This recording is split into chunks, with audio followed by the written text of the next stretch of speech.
les soirées, de l'analyse, des révélations, des explications, surtout, Ajma'a, de la pédagogie.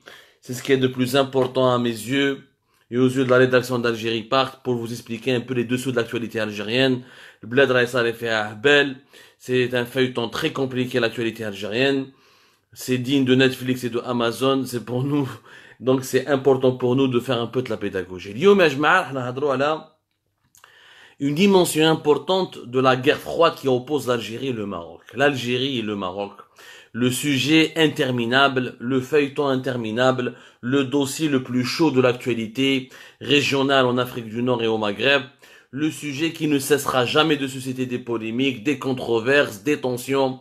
Dès qu'on parle de l'Algérie et du Maroc, on attire les mouches électroniques, on attire les énergumènes écervelés, الناس المهابل, كاع يعني غير تهضر على l'Algérie, le Maroc, كاع المهابل اللي يجوا سبان du côté algérien comme du côté marocain, يعني ça déchaîne les passions.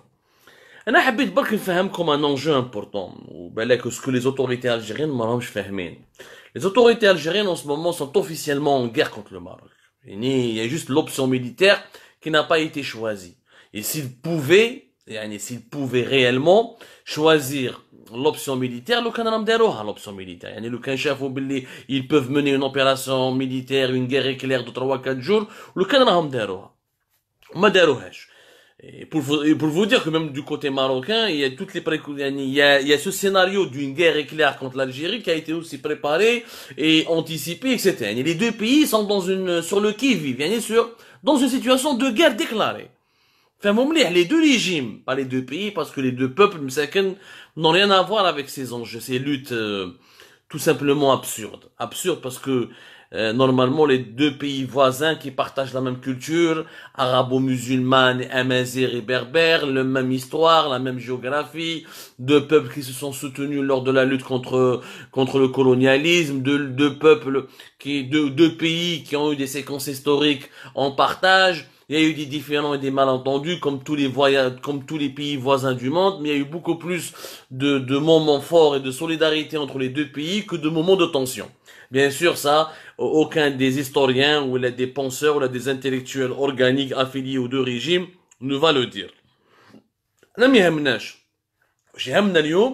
C'est qu'il n'y a pas de guerre militaire, parce que les deux pays ont compris que ils sont à une demi-heure des côtes européennes, l'Occident est très proche de l'Algérie et du Maroc, et l'Occident ne laissera pas, ni l'Occident, ni les grandes puissances, ni la Chine, ni la Russie, ni les États-Unis, ni l'Europe, ne va laisser une guerre éclater entre l'Algérie et le Maroc. Sauf que les dirigeants algériens n'ont pas compris quelque chose.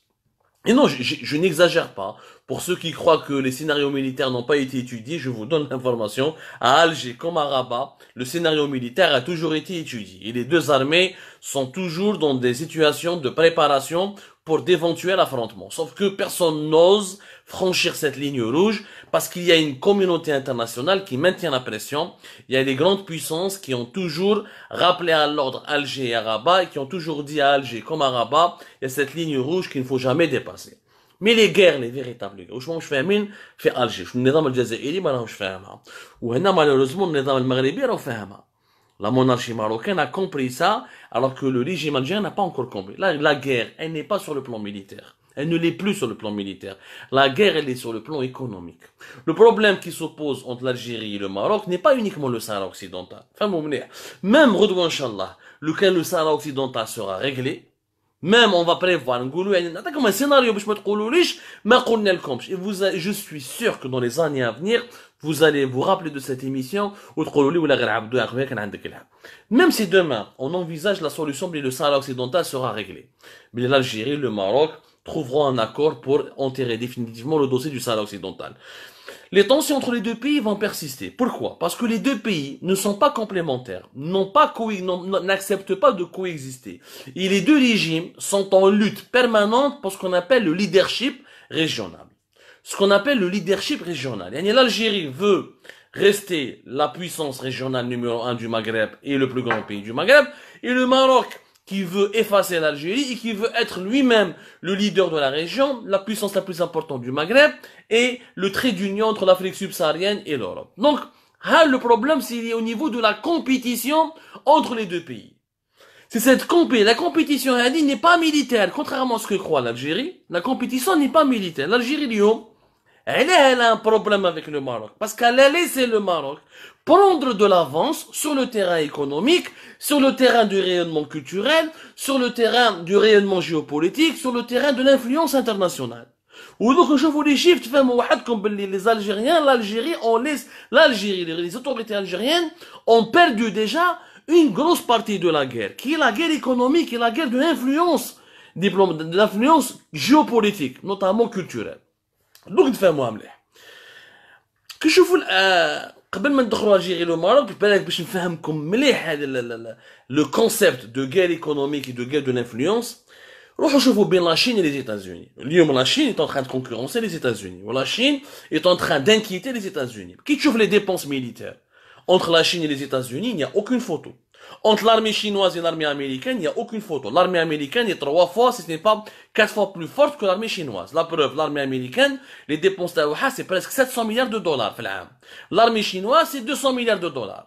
Sauf que les Chinois ont compris quelque chose. Les penseurs chinois, les intellectuels, les visionnaires du Parti communiste chinois, je قال لك احنا ما نديروش الغلطه تاع l'Union soviétique.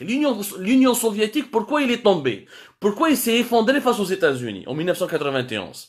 Parce que l'Union soviétique, il a fait une compétition militaire avec les États-Unis. Sur le plan purement militaire, l'Union soviétique avait plus d'armes nucléaires, il avait une armée beaucoup plus puissante en nombre et même en équipement que les États-Unis. Sauf que économiquement, il a fait faillite. Il n'a pas tenu économiquement. Son modèle économique, il a même cherche. Du coup, comme le modèle économique est tombé en faillite, crise financière, l'Union soviétique s'est totalement disloquée. Et la puissance de l'armée de l'Union soviétique n'a pas permis à l'Union soviétique de résister. Les intellectuels chinois واش يقولوا لك بلي حنا ما نديروش الغلطه تاع l'Union soviétique. ما ندخلوش في منافسه عسكريه مع الولايات المتحده الامريكيه. On ne fait pas de concurrence militaire, on fait de la concurrence uniquement économique. خلي les américains يكون عندهم 700 milliards de dollars d'armes في العام، حنا نقعدوا غير 200 milliards de dollars, mais on investit. On concurrence des États-Unis sur la 5G, sur l'intelligence artificielle, sur la voiture électrique, sur la bataille pour les énergies renouvelables, sur la croissance économique, sur le pays qui exporte le plus de marchandises à travers le monde. C'est comme ça que la Chine est en train d'inquiéter les États-Unis. Au lieu les États-Unis, la Chine, elle peut les remplacer à partir de 2030 s'ils perdent la bataille économique et la bataille technologique. Donc,